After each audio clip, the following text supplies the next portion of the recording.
Deux clés pour mieux comprendre le pouvoir de séduction d'un pervers narcissique. Bonjour à tous et bienvenue dans cette vidéo, je suis ravie de vous retrouver. Je me présente si vous ne me connaissez pas encore, je suis Canapel Priscilla, votre coach sentimental spécialisé dans les relations toxiques. Et aujourd'hui, on va voir comment en fait le manipulateur pervers narcissique fonctionne à travers un atout qui lui est très utile, la séduction. Cette séduction qui va vous faire tomber dans ses mailles. Cette séduction qui va créer une emprise psychologique et une dépendance affective. Je veux que vous compreniez beaucoup de choses à travers mes vidéos. Je veux que vous preniez conscience que ce que vous avez vécu, c'est pas parce que vous êtes une personne faible, contrairement à ce que certaines personnes disent. On tombe dans les griffes d'un pervers narcissique, même si on a confiance en soi, même si on est rayonnante. Et c'est justement nos qualités qui attirent le pervers narcissique. Et il prend conscience de nos failles à travers sa manipulation. Et il va les utiliser contre nous. Les failles que je parle, c'est des failles peur de l'abandon, manque de confiance en soi, manque d'estime de soi, et ainsi de suite. Je veux que vous sachiez une chose très importante, c'est qu'aujourd'hui, il est vraiment doué pour séduire le monde qui l'entoure. De montrer un visage de lui tellement appréciable, tellement charismatique, tellement chaleureux, tellement gentil, qu'en réalité, c'est un cauchemar. C'est une personne destructrice, mauvaise, toxique. Et aujourd'hui, moi, en tant que coach, je prends conscience à travers mes coachings, à travers votre vécu, à travers vos histoires, à quel point en fait ça vous détruit. À quel point par rapport aussi à ce que moi-même j'ai vécu. Oui, j'ai eu l'expérience de vraiment voir en fait les dégâts personnellement qu'un pervers narcissique peut faire sur l'état mental d'une personne.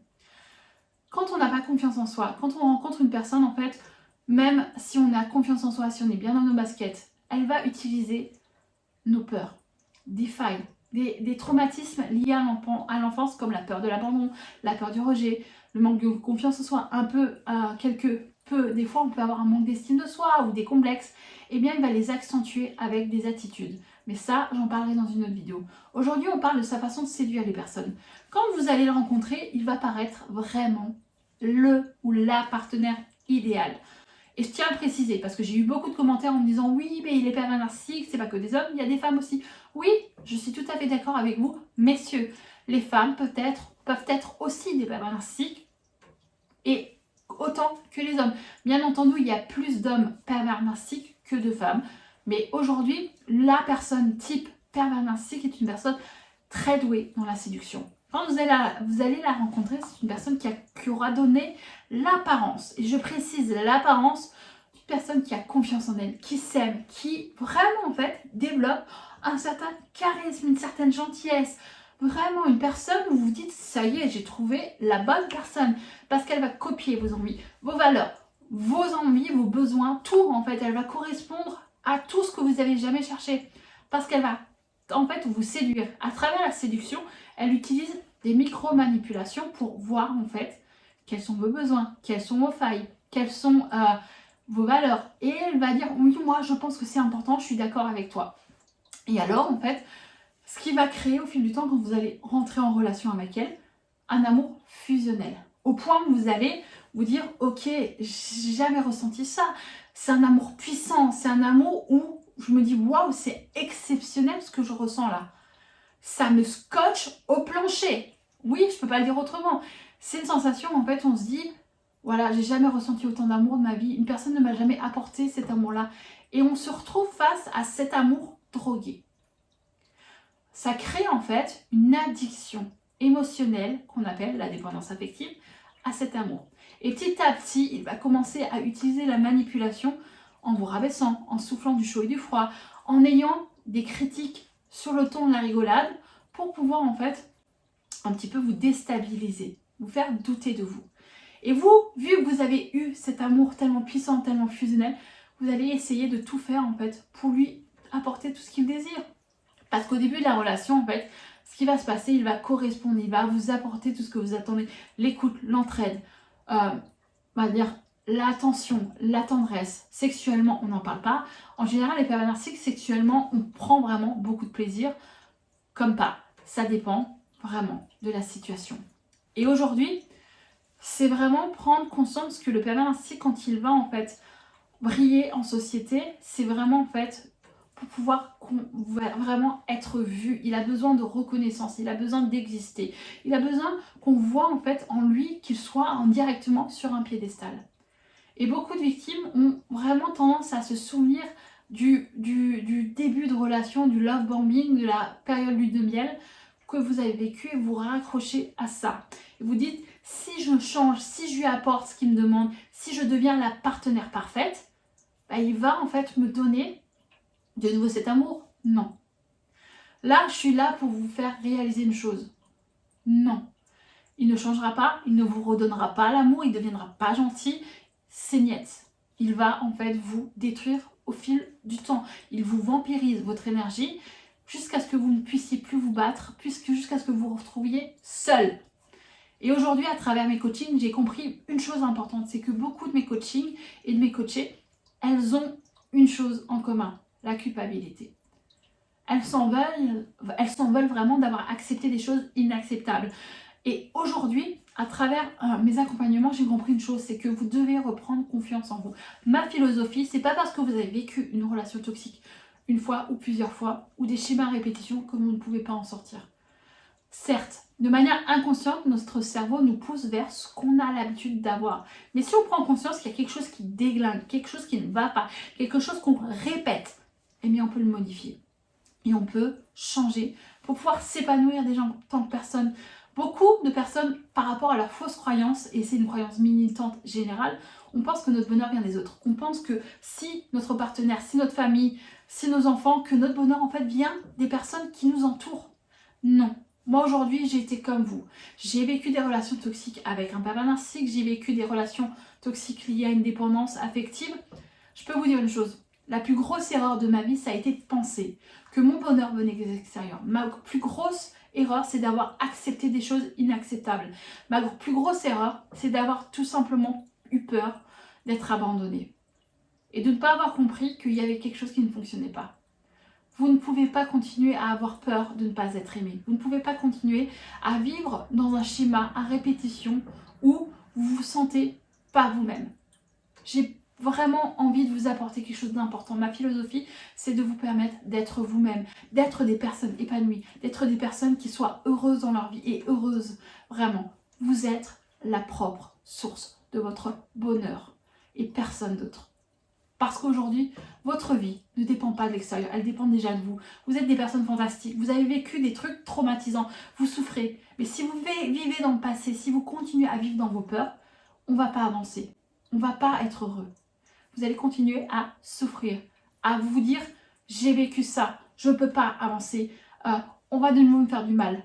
Continuer à vivre dans vos peurs, c'est continuer à répéter vos schémas toxiques et vos peurs vous empêchent d'avancer et de vivre le moment présent.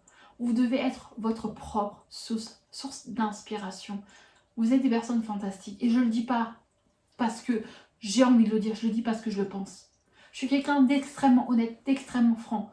J'ai vécu une relation qui m'a psychologiquement bouffée, où je ne pouvais pas être moi-même. Et aujourd'hui, après tout ce temps, je suis alignée avec qui je suis. Et si je peux vous apporter tout ce que j'ai pu apprendre moi à travers un coach très reconnu, eh bien, je serai très heureuse de pouvoir vous donner les outils afin de vous permettre en fait, de vous sublimer, de sortir en fait, de vos schémas à répétition et d'être la source de votre propre bonheur et d'avoir grâce à ça des relations saines, stables et durables.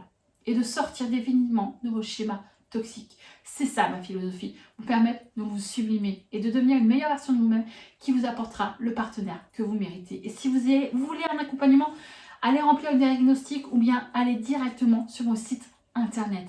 Vous allez pouvoir me contacter, je vais vous répondre et on va mettre un appel en place et un programme sur mesure pour vous. Parce que chaque personne est différente, chaque coaching est différent et chaque personne a besoin de certaines choses et d'autres ont besoin d'autres choses.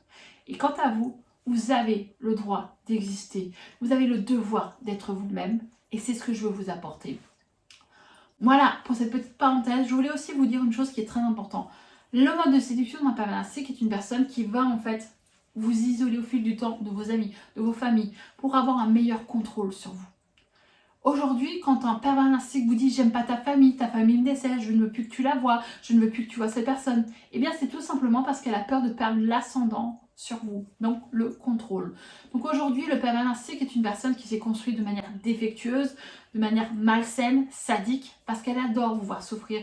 Elle vous vampirise votre énergie. Et à travers cette méthode où on crée un amour fusionnel, on crée une dépendance, on crée une emprise, on vous rabaisse, on souffle du chaud et du froid, aujourd'hui, ça crée en fait un dysfonctionnement parce que petit à petit, en fait, ces failles que vous avez de manière parfois inconsciente ou même minime vont grandir. Elles vont se briser. Elles vont continuer en fait à grandir et vous, en fait, vous allez avoir peur de perdre cette personne. Vous allez vous dire vous êtes une mauvaise personne, vous êtes une folle. Ils vont tellement vous pousser psychologiquement à bout que des fois, vous aurez des actions qui vont à l'encontre de qui en fait vous êtes et de ce que vous avez l'habitude de faire ou pas. Donc aujourd'hui, on prend conscience que le pouvoir, il est déjà en nous. Cette personne vous séduit parce qu'elle a besoin d'une autre personne pour exister, pour lui vampiriser son énergie. Elle a besoin de détruire. Pourquoi? Parce qu'elle envie sa victime, elle la jalouse pour la personne, pour les qualités qu'elle a. Vous n'avez pas à vous justifier. Vous n'avez pas en fait à vous dire c'est moi le problème. Certes, vous avez du travail à faire. Certes, il y a des failles inconscientes qu'il faut guérir. Mais aujourd'hui, le pervers narcissique, c'est une personne qui ne peut pas changer. Elle ne peut pas en fait s'empêcher d'être donner une image tellement positive. C'est vrai que quand on est face à un pervers narcissique, la personne, qu'est-ce qu'elle va faire? Elle va commencer à critiquer, à humilier, à rabaisser. Mais ça, c'est seulement en privé. À l'extérieur, qu'est-ce qui va se passer? Elle va utiliser une séduction avec tout le monde. Elle va être gentille, serviable, à l'écoute, très charismatique, très en fait sûre de lui. Mais sachez que le pervers narcissique est une personne très imbue de sa personne. Elle a besoin de s'admirer, elle a besoin de se sentir aimée, elle a besoin de se sentir valorisée. Et sans ça, en fait, elle n'existe pas. Parce qu'elle a besoin de reconnaissance, cette personne. Homme comme femme. Et tant qu'elle a ça, en fait, elle se sent bien. Mais aujourd'hui, le fait qu'en fait, elle voit en fait une personne qui lui renvoie en fait une image inverse de la sienne, elle va vouloir en fait la servir pour la détruire, pour mieux briller. C'est-à-dire, le pervers narcissique n'a pas d'empathie, il s'est coupé de toute émotion, n'a pas de remords, n'est pas quelqu'un de gentil, n'est pas quelqu'un d'empathique et de bien, c'est quelqu'un de destructeur, de toxique, de manipulateur, de sadique. Et tout ça, en fait, vous lui renvoyez une image, en fait, qu'il n'aime pas. Une image, en fait, qui lui dit « Attention, mais je ne pourrais jamais être comme ça. » Il aimerait pouvoir copier vos qualités, mais c'est impossible. Donc, qu'est-ce qu'il trouve à faire? Détruire sa victime. Et à ce moment-là, en fait, il va vous séduire en soufflant du chaud et du froid, en créant, en fait, une dépendance, une emprise psychologique. Et au fil du temps, en fait, il va vous détruire mentalement grâce à du gaslighting et tout simplement, en fait, en vous désorientant psychologiquement, quitte à vous faire croire que la mauvaise personne, c'est vous, la folle, c'est vous. Parce qu'au fil du temps, en fait, il va vous pousser psychologiquement à bout et ces actions vont faire, en fait, que vous allez vriller, péter un câble et après, vous allez être dans le regret et il va vous le passer constamment on va dire constamment, en fait. Dès que vous allez faire une erreur, vous allez avoir un comportement excessif où vous allez péter un câble, il va vous passer la pommade. Constamment, il va vous le répéter pour vous faire culpabiliser, pour vous faire croire que le problème, c'est vous. Mais aujourd'hui, ok, on fait tous des erreurs. Vous devez prendre conscience que s'il fait ça, c'est tout simplement, en fait, qu'il veut avoir un contrôle sur vous, vous faire croire que vous êtes dingue, vous faire croire que vous êtes un menteur, vous faire croire que vous êtes fou, pour pouvoir, en fait, mieux vous contrôler. J'espère que cette vidéo vous a plu. Et si vous voulez savoir comment reconnaître un pervers narcissique, j'ai une vidéo sur ce sujet et j'ai aussi une playlist qui va vous permettre en fait de mieux comprendre le mode de fonctionnement d'un pervers narcissique parce qu'il y a beaucoup de vidéos déjà aujourd'hui sur cette chaîne YouTube. N'hésitez pas aussi à me laisser un petit pouce bleu, à vous abonner à cette chaîne et à laisser un commentaire si vous avez besoin de raconter votre histoire. Beaucoup de personnes vous répondront et moi aussi. Et je vous dis merci beaucoup d'être là au quotidien pour vos abonnements, pour vos engagements et vos commentaires. Bye bye les